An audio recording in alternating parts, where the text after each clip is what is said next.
Hello everyone, X-Wall-Kill Bethelite here. And I want to talk a little bit about ex-Jehovah's Witnesses and atheism. Now keep in mind, this is a broad spectrum. I'm sure everybody's situation is a little different, but I'm just going to point out a couple things. So, have you ever talked to a person who may have been through a bad marriage? They may have been through a couple of bad marriages. Excuse me. Could have been, their baby daddy is wilding out in jail, all kinds of stuff. Like, when you think about that person and their relationships were bad. Well, I'm sure you may have seen where eventually that person is like, I'm single. I'm good.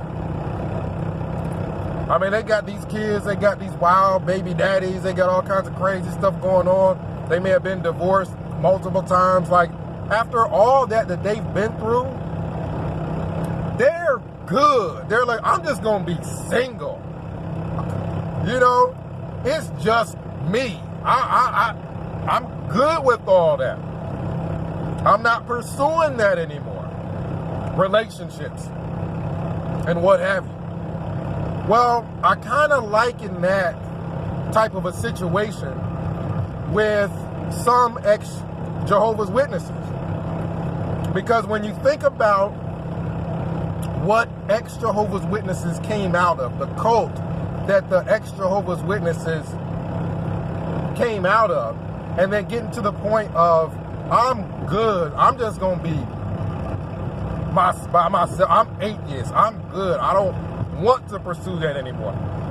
I see a connection in the sense that, remember I was talking about that show with Charlemagne the God and Trevor Noah. And Trevor Noah, immediately after Charlemagne says, I was a Jehovah's Witness, you can say it's all a joke or whatever, but there's some connections in reality when Trevor Noah says, oh, you had it bad. Oh, you had it bad. Just like when you're talking to your one of your friends and they're telling you about all their relationships and why they just want to be single, you're like, man, you had it bad. You really did have it bad. Like, as Jehovah's Witnesses, think about it. Think about it. These people leave this religion and don't want nothing else to do with religion. Well, it makes sense. It makes sense because Jehovah's Witnesses, you was out in the bitter cold knocking on doors. That's torture. You're out in the bitter cold or in the heat knocking on doors. I remember my knuckles were burning, like they were stinging. I'm knocking on these metal bars, like these doors that have the metal bars on the outside because there ain't no doorbell. Or you see it's freezing cold and you see the doorbell don't work. Or where it used to be a doorbell, it's a little hole there and the thing hanging out with the cord, and you like, man, I gotta knock on this door. Like, if you got gloves it might help, but no, it is, you knock on that door and it's burning, your knuckles are killing you. Think about people in regular churches. Why don't people in regular churches leave that church and then just immediately become atheists all of a sudden? Well, think about it. Well, some of these people in these churches, they done helped the sick. They done helped the homeless. They done helped the hungry. They done food drives. They've done all these things where they just know, man, this church, we have done a lot for the community. They can really look back and say, man, look at what we've done for the community. They've had the meals on Sundays. Some churches, they get together, they have meals on Sundays. Not only are they going to preach, they're going to make sure they do what they can so that the people that are there listening aren't hungry. Well, as a Jehovah's Witness, growing up, at least for me as a Jehovah's Witness, we were against that. We went totally the opposite direction, where if you feed a person before preaching to them, give them something to eat before preaching to them, that the only reason they're there is for the food. That's the only reason. Like, it was almost doctrine that Jehovah's Witnesses, they ain't gonna feed you before a meeting because you must only be there for the food. So I guess when Jesus fed all those people with just a few loaves of bread and a few fishes, there was a whole miracle just to feed people. I guess the only reason all of them will follow him just because he gave them some bread and some fish. I mean, it's the mentality of Jehovah's Witnesses where you're coming from was so bad that, yeah, after you get out of that, you're going to be, oh man, I'm done. I'm good. I'm good. Because you didn't have a choir. You didn't have a choir. These churches, not only do they have choirs, these choirs are good. Don't you know these people get to listen to this type of music every week? Not just on Sundays, but these choirs are so good that they travel. Some of these people will travel with the choir and listen to them sing at other churches. Some of these choirs, I'm telling you, people have become professional singers of singing with the church choir. Didn't Whitney Houston, correct me if I'm wrong, like that's one of the iconic voices ever? Didn't she start off singing in the choir? Or, you know, if it wasn't her, there was a few people that started off singing in the choir and just went on to be superstars. Well, people in church, like, they get to listen to this type of music all the time. At the Kingdom Hall, not only are your Kingdom melodies horrible, but you got that brother or sister that thinks they're the next Whitney Houston, and they're singing terrible. Their voice just sounds horrible, and they hollering, and you can hear them from the other side of the hall, and you just got people dropping their songbooks like, who is that? Where is that sound coming from? You got to deal with that. That's your normal as a Jehovah's Witness. You're knocking on the door, knuckles hurting, it's super hot out. You're out knocking on the door where it's super hot out. These people already got a church. They already know about you. You're just trying to spread Watchtower. These people, the people that go to churches, some of them, they get to listen to unbelievable choirs. Unbelievable choirs. I've been to some churches where I wasn't really into what was being talked about, but that choir was unreal. As a Jehovah's Witness, you get to hear some loud, horrific voice. You don't have a choir. You just got everybody singing. And it don't sound as good. And I understand the concept is that God will appreciate that person's effort, which you can understand that. But you got all these Jehovah's Witnesses dressing up in suits, dressing up in dresses. Why can't you wear your regular clothes? Well, the concept is you give God your best. You want to dress up. You're doing this in front of God, in front of like a great king. So you want to dress up. You want to give God your best. But all of a sudden, when it comes to the Kingdom melodies, you want to give God your worst. You got the worst singers in the city in these Kingdom halls, and they sing louder than everybody else. Why couldn't you give God your best when it came to your singing? If it's okay with God to just do what you can, then you shouldn't have to wear a suit. You shouldn't have to wear one of these cheap suits. People have outfits that cost more than these cheap suits they got at the Kingdom Hall that don't fit them. Shirt super tight. White shirt, yellow. You seen the brother with the white shirt that's yellow? Brother, shirt not supposed to be yellow. It's just, I don't know, dirty or something. The collar. You got the brother at the hall with the white shirt. Brother, your collar's black. Your collar's dirty. It wasn't designed that way. That's dirt. The Jehovah's Witnesses missed the point. Well, if your best is just wearing your regular clothes, something nice, something ironed, just let them wear that, because trying to make them wear suits and dress shirts and things like that, and this is what you got to deal with as Joe. You got these people next to you and they got these dingy yellow shirts and the dirt on the collar. Heck, I've seen people with the same dirt that's on the collar is on the cuff of the sleeve of the white shirt. The cuff of the sleeve of the white shirt. Black. Dirty. You done missed the whole point. That's not giving God your best. You think you're giving God your best? You got your worst singers and the loudest ones there. You think you're giving God your best because you tell everybody to wear suits and y'all got on, the Jehovah's Witness men got on a dirty white shirt, dirty collar, dirty sleeve cuff? That's giving God your best. Y'all dirty? You missed the whole point. You had it bad. Back like what Trevor Noah was saying. Some people think the whole thing was joke. Some people, but it's true. He had it bad.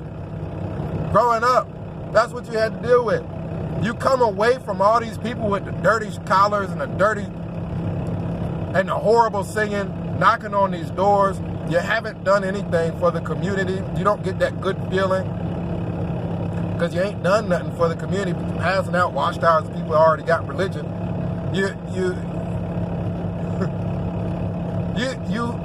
All these fun things that these people in these churches are doing. All these fun things that these people are doing, as a Jehovah's Witness, you really couldn't do it. You instead of working with somebody through an issue or through a problem, trying to help them, show them a better way, instead of judging them, Jehovah Witness, the exact polar opposite. We just gonna shun you. We'll just never talk to you. Matter of fact, your own mom, like we gonna take it to the extreme. We just gonna shun you, not talk to you anymore. What good is it for the parents to shun them? The parents are the ones that done raised them. The parents are okay. They've been talking to them all this time. Why would the people that raised the person need to not talk to them anymore? Like a lot of these concepts from the Jehovah's Witness religion it's almost abusive. I mean, it's almost borderline, not borderline, it's abusive. Where you can't say nothing bad about the Jehovah's Witness religion, even if a guy is molesting you or molesting your kid. Don't say nothing. We don't want people to know about it. It's more important for people to just not know about it because we're trying to pass out watchtowers out here. We can't pass out these watchtowers if people know that we in the Kingdom Halls, Jehovah's Witnesses are out molesting kids and whatnot. We don't want people to know about it. But at church, let the pastor do something wrong, that whole church after him. At church, let the deacon do something like that, they're going to run him up out of there. The difference between church and the cult, the Jehovah's Witnesses, are so night and day different. Jehovah's Witness, you could never do enough. You could never do enough. Back in the day when the requirements for some people and knocking on doors was 90 hours a month, you just could never do enough. They always needed more. There was always something else you need to be doing. You're always barely, it's at the end of the world. Any day now, everybody's going to be dead but Jehovah's Witnesses. The streets are going to be littered with dead people. Like, it is horrible. The Jehovah's Witness religion is horrible. So it makes sense that once people get out of this bad religion, just like when people get out of some of these bad relationships, and keep in mind, people have been Jehovah's Witnesses for years. They've grown up in it. They've been in it for so long that when they finally get away from it, oh man, they get that sense of freedom. They just not going to church at all or going to the hall at all is better than being Jehovah's Witness, let alone Some of these people that find another church, some of these people find themselves a mega church, and that mega church has got all kinds of stores inside of it. Got all kind of Starbucks. I seen a mega church that had a Starbucks inside of it. They had a event, and it was for free. It was just a free church event, and it was for Christmas. And they put on a show. I felt like I should have paid for the show. Like, I'm telling you, the difference between a person that, some of these people that go to these good churches and a Jehovah's Witness is night and day different. I completely understand when a Jehovah's Witness is like, I'm good, I'm done, I'm atheist. Yeah, this stuff is stupid. Some of these people have lost relatives because of that stupid no blood medical procedure doctrine. It's just like that church, Christ Scientist or something like that. Again, correct me if I'm wrong, where they figure all this healing Jesus did essentially means just don't go to the doctor. You heal yourself, or we'll heal you, or something like that. Like, these people that's come up with these crazy, ignorant ideas from the Bible, is the same concept with Jehovah's Witnesses. Oh, the Bible says not to get involved with pagan practices, and they're drinking all this blood and these pagan practices and whatnot. Well, don't do that. Well, they take it and run with it and say, well, don't have no medical procedure. Just as stupid. Some people have lost relatives. People literally die over this stupidity that these Jehovah's Witnesses come up with. So it makes sense to me that you're coming away from something like that and you don't want nothing to do with none of it no more. Or you can't even bring yourself to believe anymore. It was so bad. Like a person that gets out of a bunch of bad relationships. They just can't bring themselves to believe and just love and all this stuff no more. What they've been through is just so bad. They just don't even want it. I liken that. I use that as an illustration for the Jehovah's Witnesses that are atheists. Now, some of them, it's a way of thought and it's their upbringing, where they may not have really, some people, the way that they think is very scientific, more scientific than with belief. So they may not have been, even if they went to a church, never been Jehovah's Witness, they may not have been one of those people that were pro-faith anyway, but they might not have been fully atheists because their experiences at church, a lot of those experiences would have been good. They may not have even the concept of becoming, they may not even have crossed their minds. You know what I mean? Things that may have never been bad enough for them to ever come up with that, man, do I even believe in this concept? Now, again, this is in generalities, you know, because I've been to the hall. This is my background as Jehovah's Witness. And, you know, I sat with the people that gave the horrible talks. It's not just the singing in the Kingdom Hall that's horrible. The public talks, oh my goodness, their people are awful speakers. And don't get me started on, back in the day, the theocratic ministry school, where people that weren't even good enough to give a public talk. And you know how bad Jehovah's Witnesses are giving public talk. These people weren't even good enough to do that yet. And you had to sit and listen to them give shorter presentations on stage. And a lot of them were horrible. They get up on the stage with the dirt on the collar. You can sit in the back row and you can see the dirt on the collar of their shirt. And they up there giving a speech or something like that. I mean, as Jehovah's Witnesses, our experience with religion was awful. It was horrible. And we endured it for years and years and years till you just can't take it no more. And you just can't bring yourself to believe in it no more. Not to mention, you are already brought up to believe every other church was false. That's Jehovah's Witness. Every other church was false. So that once you learn that yours was just as false, if not more so, than anybody else's, then I think it's natural to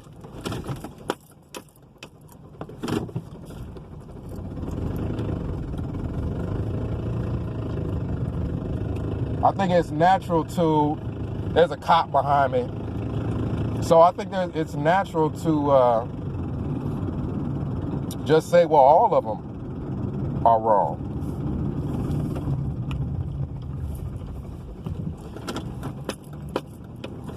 Complete stop.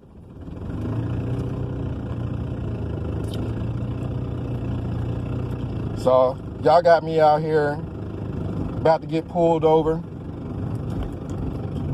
But if I did get pulled over, at least I got the video running. So y'all will see the whole thing. If I get shot or something like that, y'all would see the whole thing. That's not a good thing, but y'all will see the whole thing. But yeah, back to the point. I don't think he's following me anymore. Back to the point.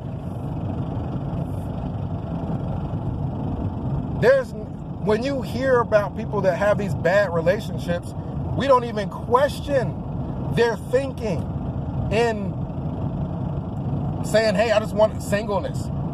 I'm anti-relationship. You know what I mean? I'm not even pursuing that anymore. I'm happy being single after what I've been through. We don't really question them like, oh man, that's not right. That's this or that's that. The next person might be better, which is true. The next person might be better. They may have just been pursuing some of the worst people in the world, just like Jehovah's Witnesses. Your next church most likely would be better. It'd be hard to do worse. But yet and still, we don't question their thinking. That's why I don't question the thinking of a person that's been Jehovah's Witness that says, hey, I'm atheist. Like, yeah, you had it so bad, I understand. You don't want nothing to do with no religion. You don't want nothing to do with no God, anything like that. And I'll have to get into depth more so. I don't believe that I'm atheist per se, even though there's flaws in the Bible, there's flaws in every religion. You could point out the flaws in the religion. So you could be anti-religious or not so big into religion, but more into spirituality. But the thing about it is, then how do you disprove everything you see? Everything you see. Like, we ain't even found aliens yet to where we can say, well, this is just something that happens to planets by itself.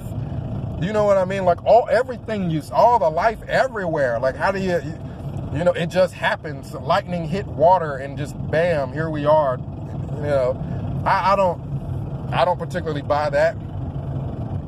So I haven't claimed atheist, but that's a different debate for a different day.